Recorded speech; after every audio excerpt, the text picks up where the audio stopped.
Good afternoon, everybody. This is your host, Michael Vega, and this is another episode in the Chug Life podcast. Today, we're going to be talking about probably one of the most important news, and in my opinion, it's just such good news that we got to repeat it. We got to talk about it. You got to make sure it stays out there.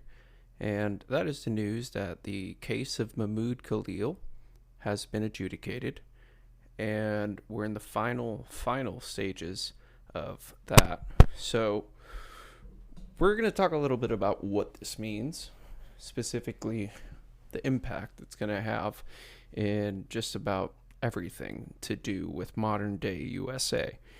And this is specifically in regards to immigration, but this is also another soft way of showing Trump who the real fucking bosses are. And in my opinion, that is incredibly important. So, on to the story of the day, the reason for the season. So, if you guys missed our previous episode on this, where we talked about Kilmar, we talked about Mahmoud, we talked about a couple other folks that had been detained, deported, and sent overseas somewhere. Well, Mahmoud's case was a little bit it's really different, but it still impacts immigration and how they do deportations and how it's supposed to be done, which is, of course, very important because it's precedent that is being set, and it does have ways of being enforced, and there are incredible penalties for committing these crimes of deporting American citizens or people on student visas or people with green cards without a legal hearing, without their due process. So, to get into this, the crux of this whole thing was that Mahmoud is a terrorist. He is advocating for terrorism, and he is a threat to the United States, basically, that he's a huge threat to national security. Well, courts came and said, hey, what's your reasoning? Like, do you have any evidence aside from the fact that this guy is an activist? He's a protester. Obviously, he pissed you guys off. What's the deal? They came back and they said, we don't have anything. But please just let us do whatever we want. Obviously, the judge was like, listen, dude, you have 7 days for me to hear back from you with evidence and something that I can physically look at, instead of just your jabber. So that the ball is in their court now. Now the federal government is going to have to bring something to the table or let this be. And what does this mean for everybody else, right? We've already crossed that, Rubicon, metaphorically, of just outright putting people in a van, sending them to a detention center, and processing them to a plane to another country. Done. We've already done that. So obviously the next step, right, is you have the government, the judges, come in and say, listen, there needs to be a fine line in terms of the evidence that you can actually present. If you're doing this, if you're going to go and say this is for reasons of national security, I need palatable evidence to be able to make this judgment. Or else you need to get that man back in the U.S. You need to free that man. And you have 7 days. So, in a week, either Mahmoud will be released back to his family, or the feds will bring evidence. I don't believe there's going to bring evidence. I don't think there is any evidence. So we're way past that. So, turning to another update. In the case of Kilmar Garcia, he's back in the U.S. He's going to be in front of a court soon. And that's huge. Why? Because he, unlike Mahmoud, it's not a separate precedence because it's still, as it relates to immigration, gonna be talking about getting people out of the country. So it's gonna still be a stopping block. This precedent is still going to extend to people in the future, people like Kilmar who were just grabbed up because, oh, he's a terrorist, he's the worst person you know, all this shit. The same stuff that they're going to be presenting to a judge. It's the same rhetoric that they're going to pursue across these cases. And so it's going to relate a lot to, and this is going to become a really big thing, Khalil v. USA. That's going to be, it's imagine Roe v. Wade, right, in terms of precedents. That's what the law gets set as. And it's not something that gets written into the amendments and in the Constitution. They don't go and add that into the Bill of Rights. It is something that the judicial courts all come to an understanding, essentially, that this is what the highest court has said. That you cannot deport citizens, or, and now this is why it extends, Kilmar's back in the U.S., non-citizens will also be involved into that. And I may be conflating it a little bit. I believe Mahmoud may be the one who's not a citizen, and the Kilmar maybe. I'm not gonna get into that right now, but the precedents will be in kind of a blanket for immigration and deportations. It's going to set that bar. So I just wanted to update everybody with some good news, some better news in the light of the recent, huge protests we're seeing, quote unquote, in, all 50 states. It seems like, who would have thought that you would see protests in Texas? I'm just waiting for the protests in North Dakota and South Dakota to pop up next. At the end of the day, y'all, the reason why this is important isn't because some judge came out and said, oh, this is how it is. It is the reaffirmation of the American Constitution and of what America was founded on. Okay? And I want to impress this image on all of you guys of a majorly immigrant cabinet, okay? An administration that is majorly immigrant, all right? The top people are all immigrants. Okay, you have a German immigrant as the president, Stephen Miller. You won't fucking believe this, but he's Belarusian. All right. Obviously, we all know Elon Musk. Guess what? No surprise. The most powerful people in this administration are all immigrants, and they are going hard as hell on immigration because they know their base. They know that in their minds, not in action, not in practice, right? Because it's fucking ugly.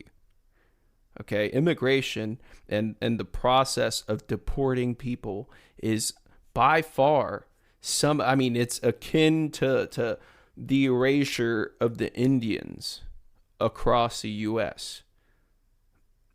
Like, it is that bad in terms of what it does to how people view us, to tourism, to how attractive your cities can be when this goes into effect.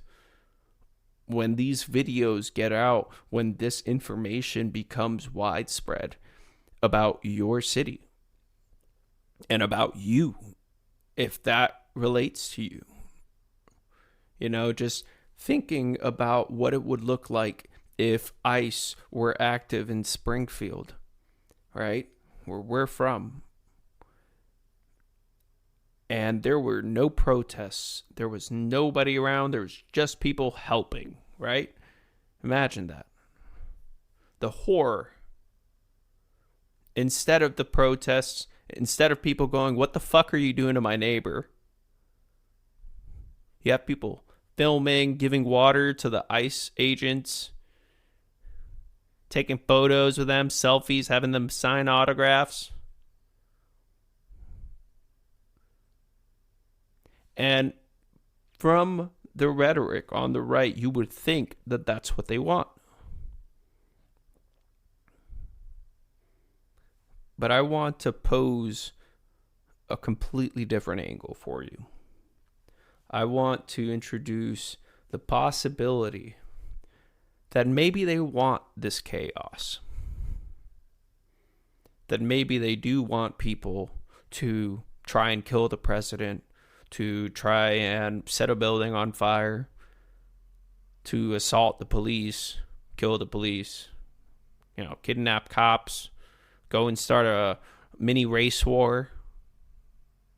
Also, they can call in the National Guard.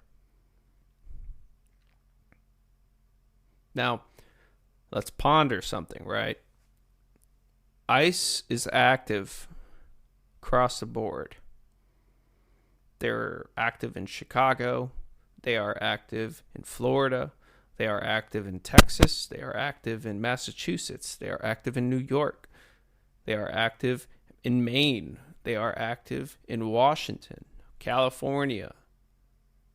Anywhere you can throw a pin at on the map of the United States, they are active.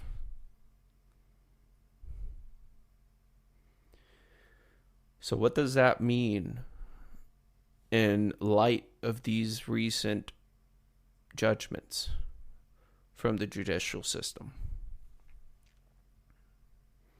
It is a check and balance that is so necessary. Now, I'm sitting here looking at just peace in my heaven. But I'm thinking of all the people that are stuck in the detainment centers, concentration camps across the U.S.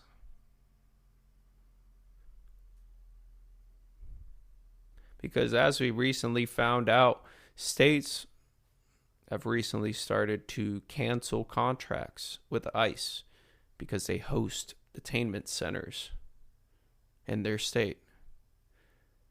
And now they're maybe thinking, shit, this is not a good idea. If all the citizens are going to these detention centers, well, that's really bad.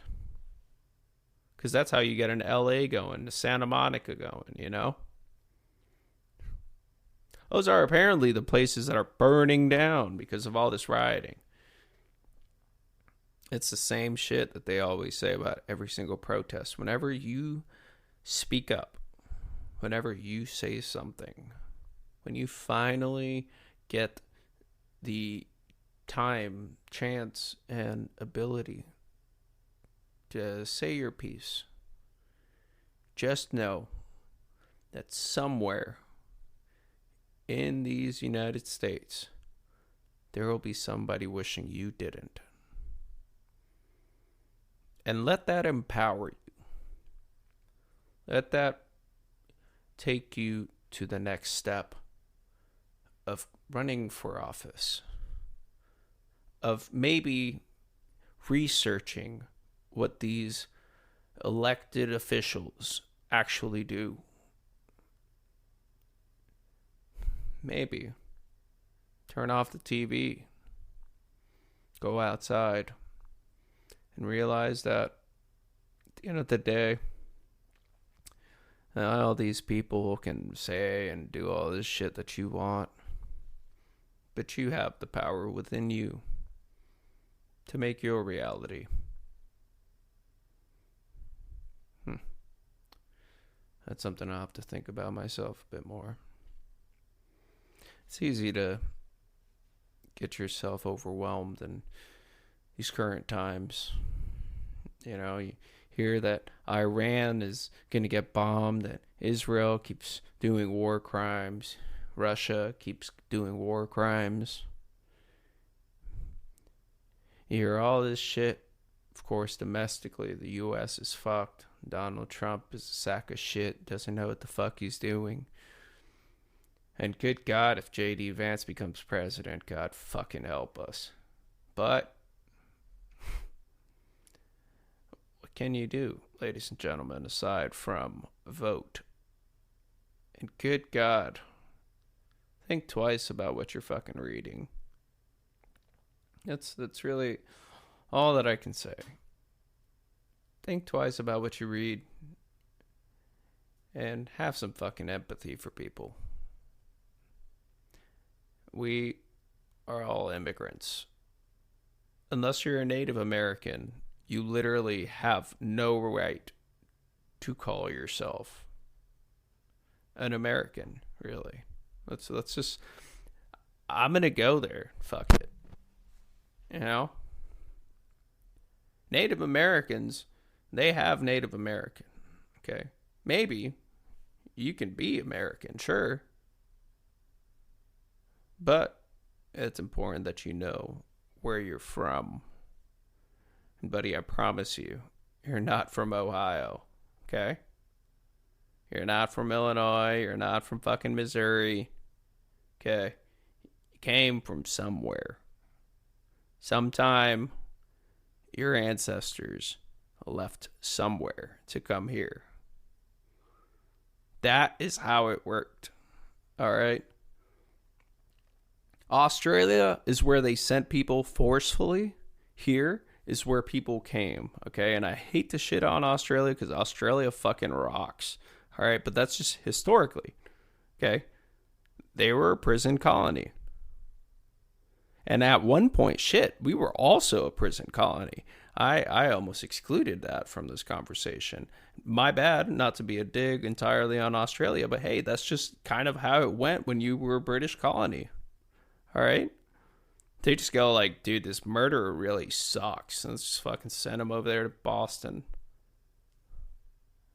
Hell, he's going to die anyways. And guess what? Most of those fucking people didn't do too bad. All right? Why?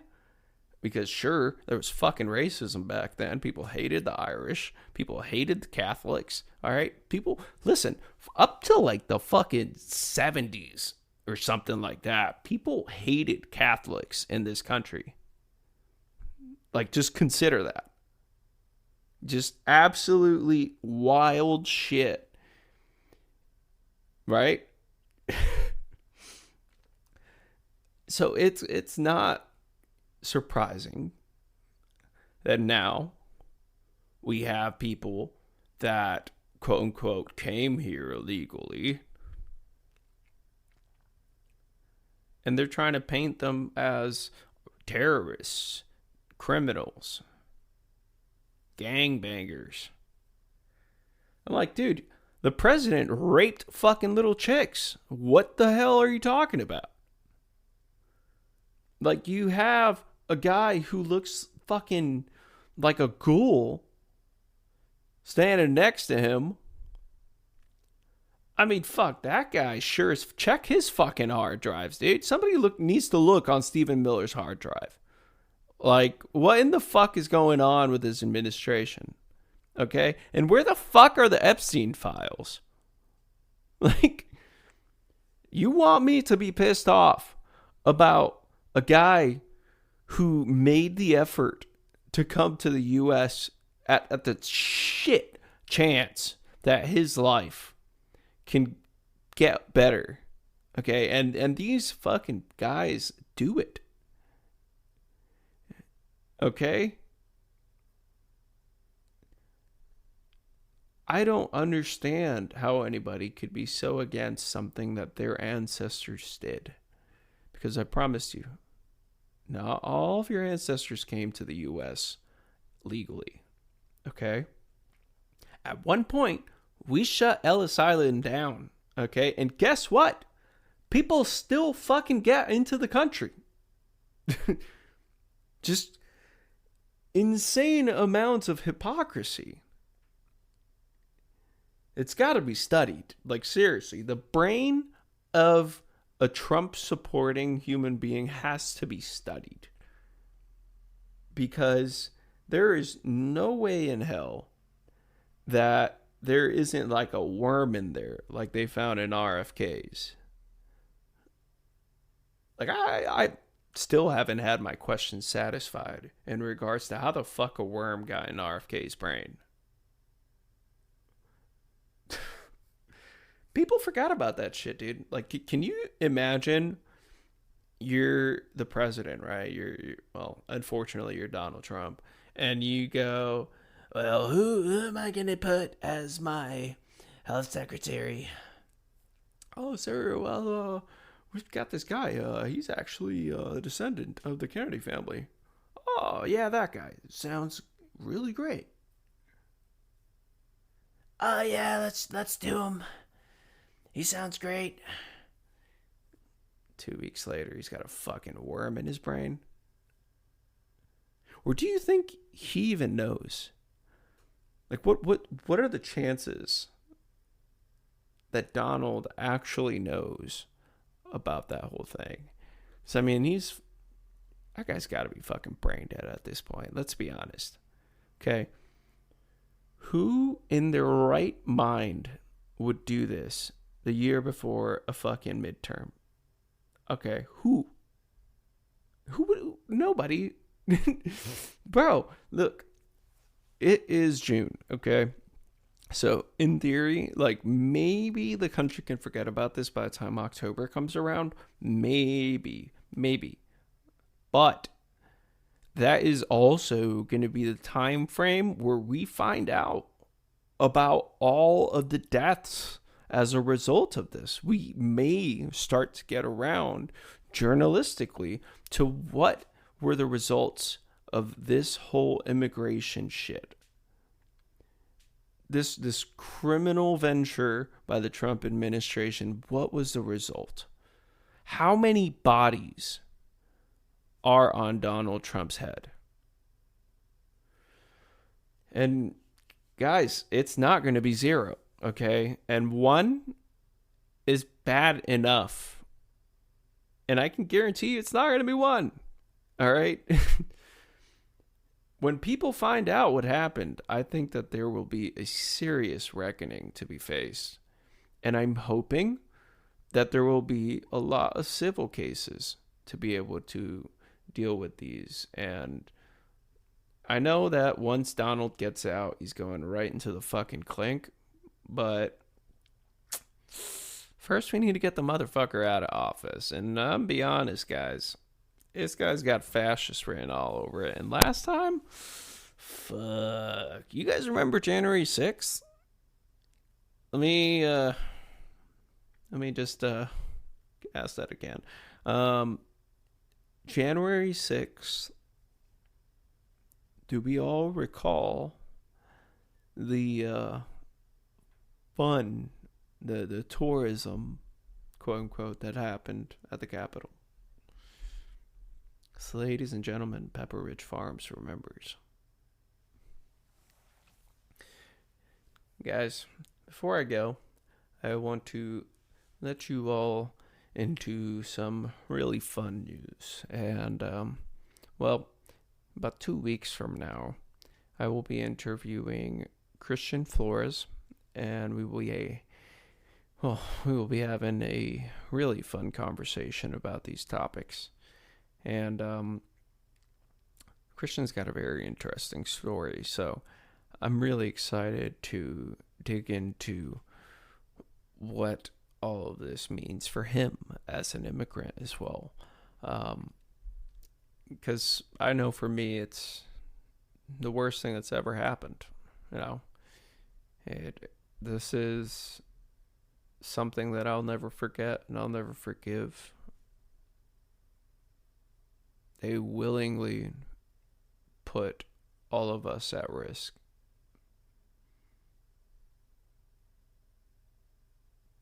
And I'll never forget that. Anyhow, we will be talking about a bunch of stuff in regards to Christian's upcoming books, his upcoming classes. He's a life coach, he's an ex-musician amongst quite many things. And frankly, he's an inspiration for all of us. So I'm very excited to have him on, and I can't wait to share with all of you guys. That episode will be coming July 4th. And I think that may be our next episode, frankly, after this, of course. That being said, you guys have a good one. Keep your wits about you.